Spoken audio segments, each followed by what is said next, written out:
So we are back to climate projection and analysis, and we have I think 6 talks this morning. The first talk will be given by Dr. Mong-Min from Central Weather Bureau, and she's going to talk about the potential particle impact of the global warming on the extreme rainfall during the Mei-yu.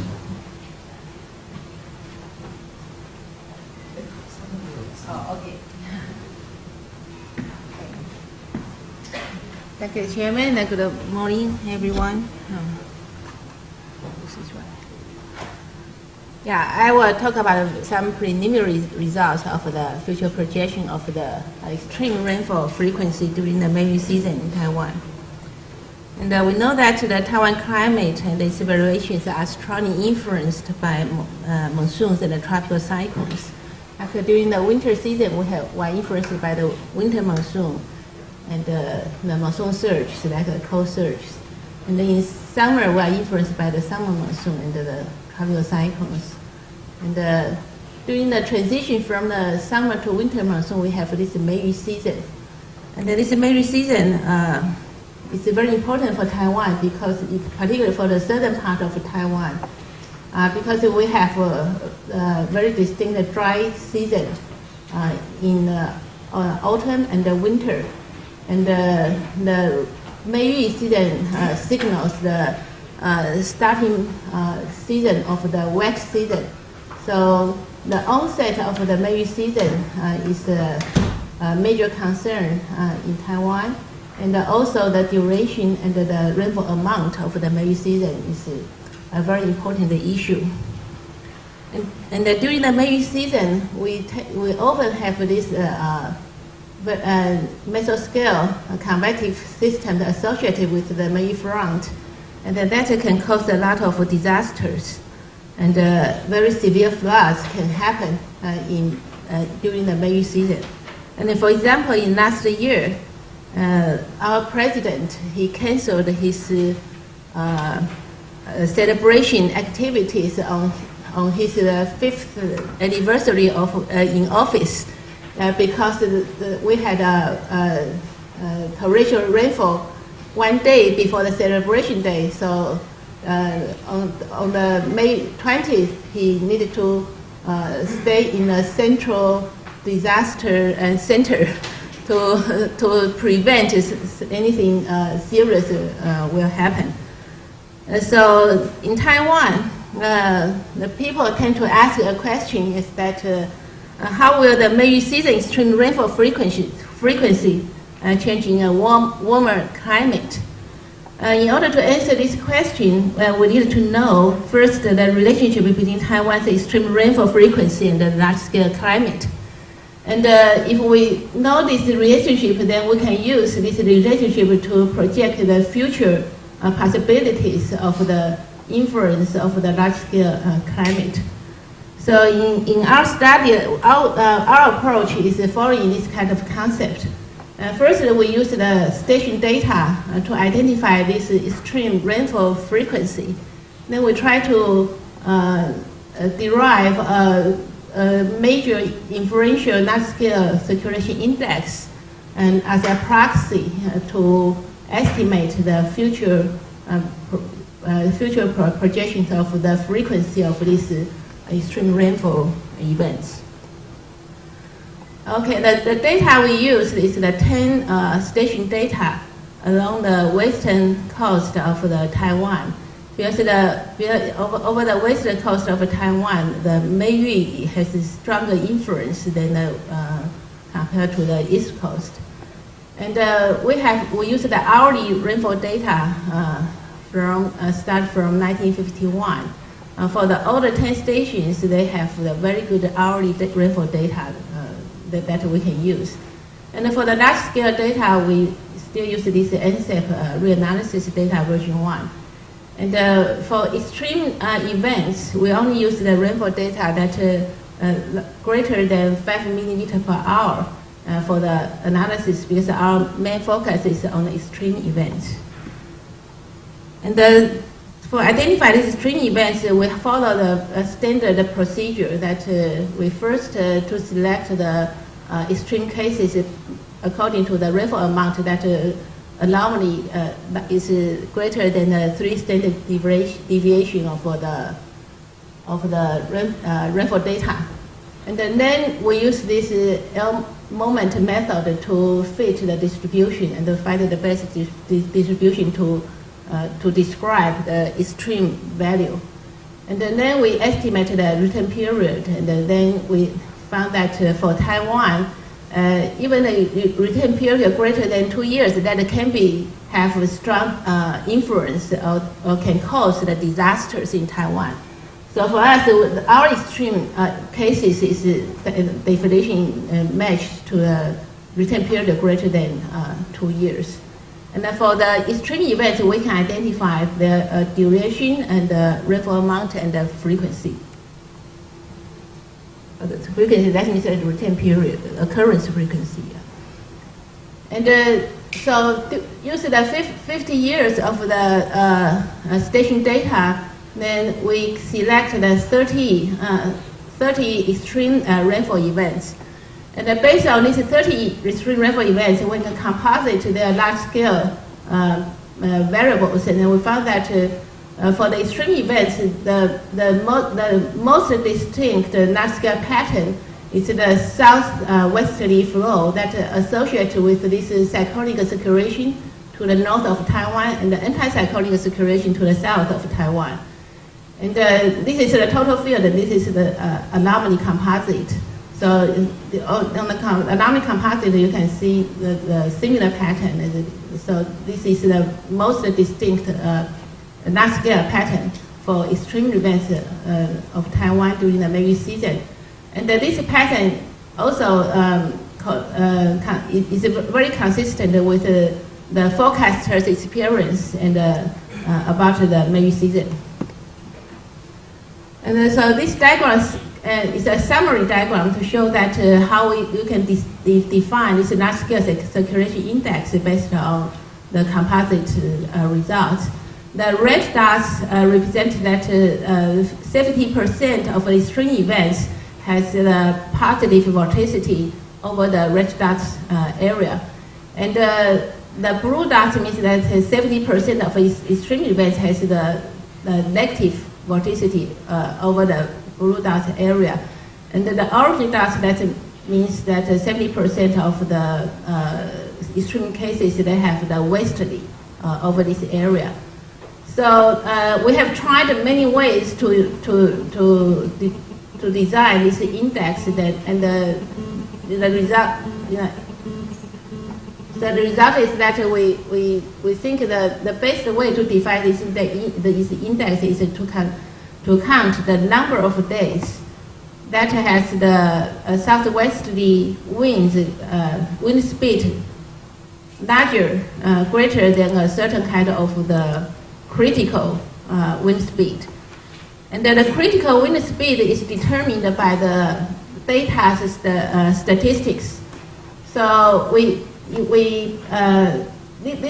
blue distribution, that is the basic climate background distribution of the southwest wind speed.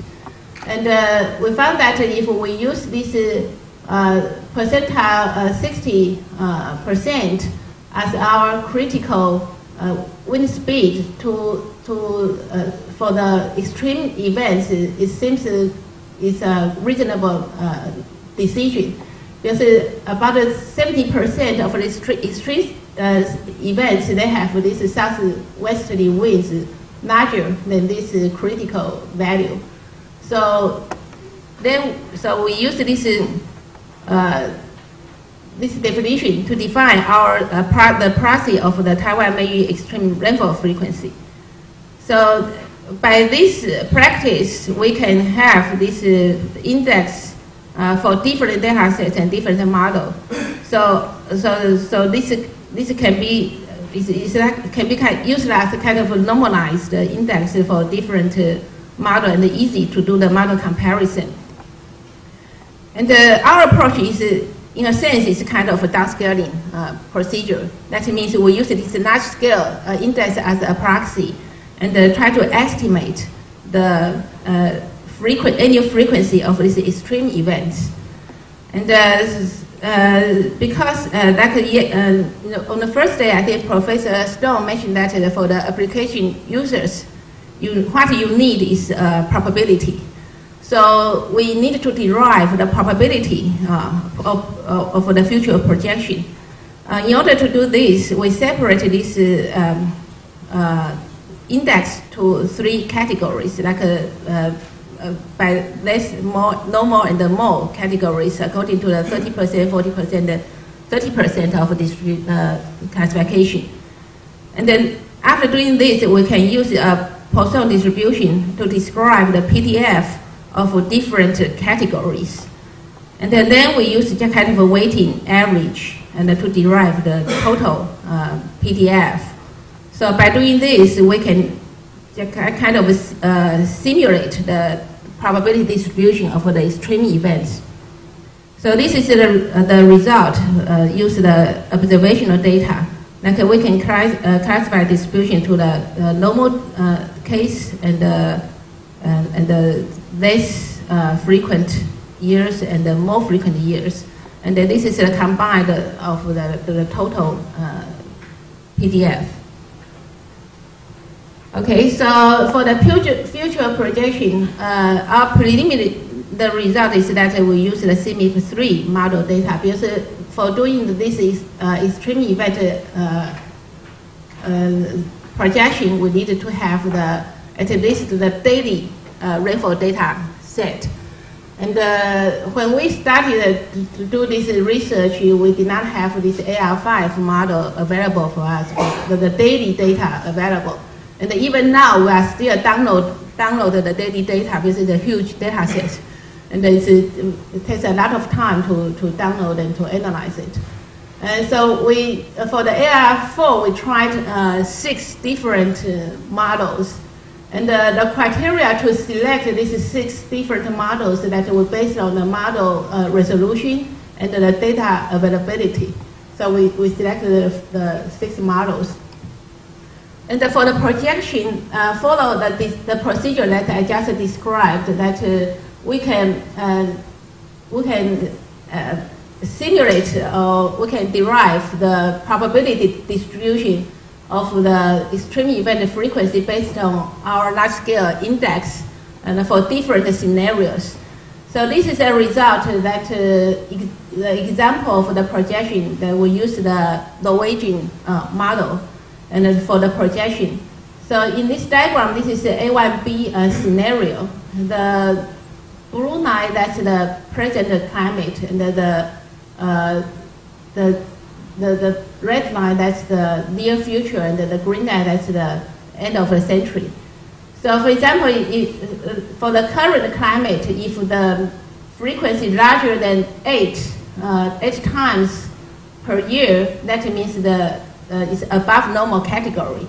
So we can see that from this, for the A1B scenario for this model, the projection is that at the end of the century, the above normal probability will be larger than the present climate.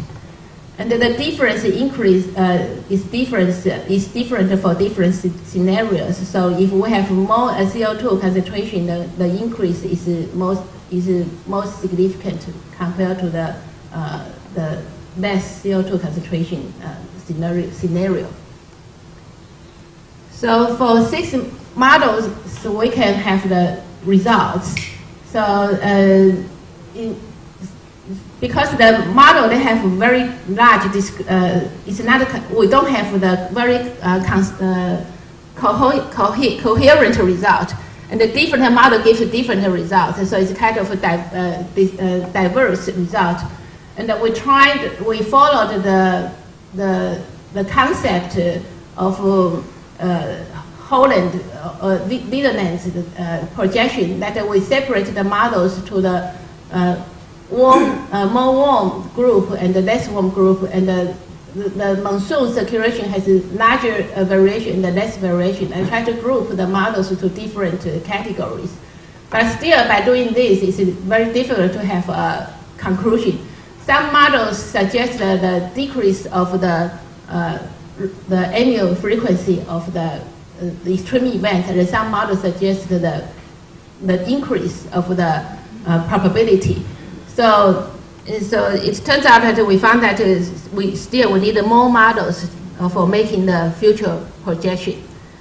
Okay, so this is the ongoing work. And so now we are using this CMIP5 model to do the projection. And then for the CMIP5, currently we still only have this monthly data output. And we download all the monthly data output through this TCCIP project. And then we need to select the model. And since we don't have the daily data yet, and now all the model has a very high resolution, so we don't need to consider the resolution issue. So for us to select the model, we use the different approach. Like we first evaluate the transition from winter monsoon to summer monsoon to see whether all the models can simulate this transition reasonably. Then we use the correlation of the Taiwan Mei-yu rain and the southwest the wind, and to see whether all these models can show the reasonable correlation between the southwesterly wind and the Taiwan precipitation. Okay, so when we evaluate the transition from the summer to winter, we just simply compute the April minus January, May minus January, and June minus January flow patterns, and to calculate the correlation. And then it turned out that all these models can produce a very reasonable basic transition of the monsoons. And so all models pass the monsoon transition criteria. And then the second criteria is to calculate whether the models can capture the relationship between the southwesterly wind and the precipitation over Taiwan. So we use another index. It's a very simple index, just to calculate the sum of the wind energy over the grid points that have the southerly wind over the South China Sea, so this index is based on the grids that have the U is positive and the V is positive, and that means that the wind direction is correct for our Mei-yu front. And then we computed the correlation between this index and our Mei-yu total rainfall amount. And then we found that for all these models, on the top, that's the observation. The observation, that's the correlation between the index, the wind energy index, and the GPCP precipitation data. And we can see in observation in May and June and May plus June, we will all have a significant positive correlation. And for all the models, then we found that the best model, according to this criteria, is the Miracle 5 model. This model even shows the good correlation better than the observation. So we think that this model should be very good for us to study our Mei-yu extreme events. And also the MRI model is pretty good, in particularly the May season, because most models cannot simulate the May correlation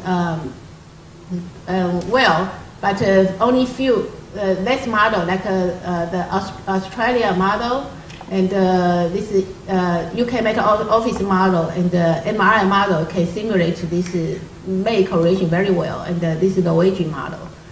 And for the May and June in total, then we use this good correlation. That correlation is not only significant, but it's comparable to the observation as the final models that we will use for the analysis. So the result is that we selected 10 models that we will study this large-scale phenomena. And unfortunately, this is still an ongoing project. I don't have a good result to show you yet. But so I will just say that we will analyze these 11 models and to study how the Taiwan Mei-yu changes in the warm climate and attribute the possible physical basis, such as the SST and the monsoon relationship. And I think from the correlation we saw and the monsoon transition that we have examined, we are confident that we will have a very good, at least some acceptable explanation for this kind of future projection. And I hope that in the next meeting, I will show you this result. And for the future projection for the large-scale circulation index, all this model already have this monthly data available. I think if from this monthly data, we can already do some projection for the total rainfall amount. But for the extreme event frequency, I think we may still need to use the daily data to do this analysis. So it will take maybe 1 more year to have the result. Okay, so that's all my presentation. Thank you.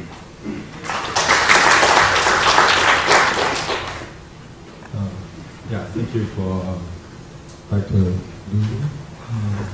showing using an interesting approach, linking large scale and using large scale index to do this extreme like that.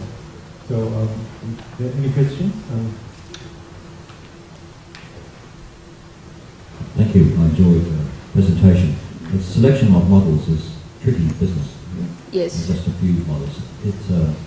It's only for 1 month or 2 months. I'm wondering if that's sufficient in model selection, or maybe there's, if you consider a longer period, then maybe just 1 or 2 months to assess the correlations and so on. Yeah. Because for this study, our emphasis is on the Mei-yu season extreme rainfall events. So we only consider these 2 months. Yeah. So we use these 2 months to do the model selection.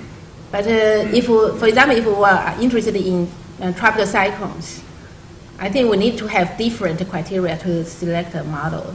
So, so I think my idea is that we will do the selection by what we want to look and what we want to study. So I don't know, maybe this is not the best way, but I think at least this is the first step. Maybe after this selection, we can check all the other models whether they can generate a reasonable result, but we should not discard these models. Any other questions? So I have 2 questions. The first one is, will you consider using the output from like high resolution AGCM, like MRI and high rain, with data produced in Taiwan also? And the second question is,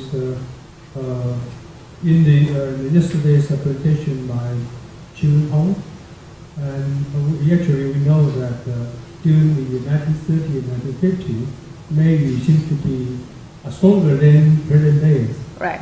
Now there are more and more realized data available. Would you consider doing a similar analysis for that 2 decades? Yeah, sure.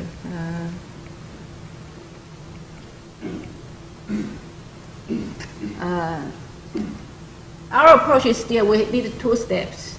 Yeah, the first step we need to have a clear idea about the relationship between Taiwan, extreme rainfall and frequency and the large-scale climate.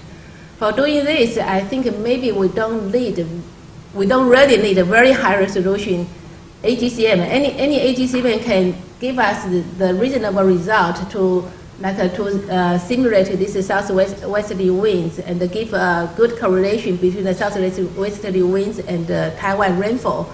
Then I think that GCM can be used for this purpose. After we have this, we have this study done, of course, we should check, more details and more outputs from the model results. And also,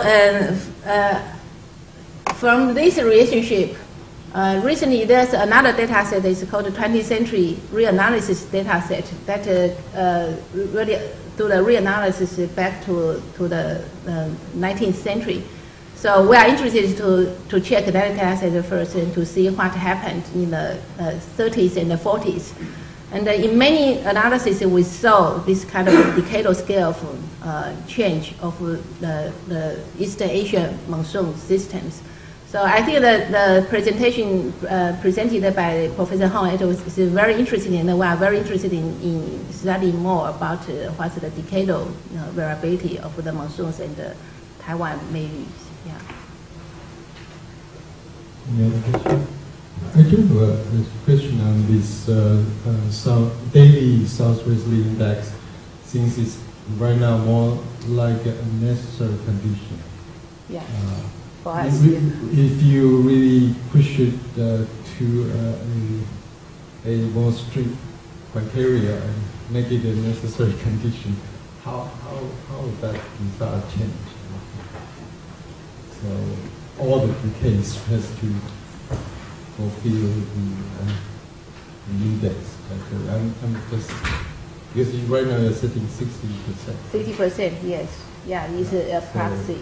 Yeah. So it must be a lot of time when you have the index past this criteria, but there's no... Right. So it's just a proxy. Yeah. Okay.